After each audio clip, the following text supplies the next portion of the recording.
Du skal i gang med din MyColor e-cigaret hurtigst muligt. Dette lille mesterværk af en lille e-cigaret er super nem at have med at gøre. Du skal lade den op i 3 timer.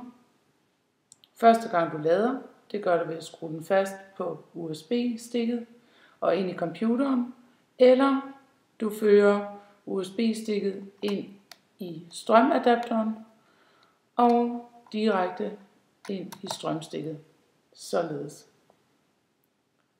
Når batteriet har ladet i minimum 3 timer, skal du have fyldt e-juice på juicetanken.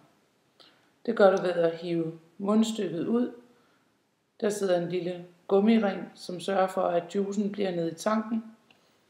Du fører e-juicen ned imellem væggen på beholderen og metallet, og ikke ned i midten.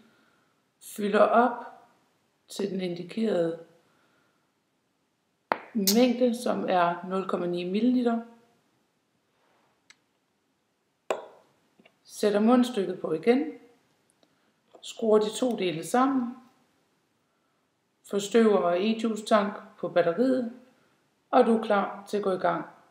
For den her har nemlig ikke nogen knap, du skal trykke på. Du suger simpelthen bare, sådan som du gør på en almindelig cigaret, og du går i gang. Rigtig, rigtig god fornøjelse.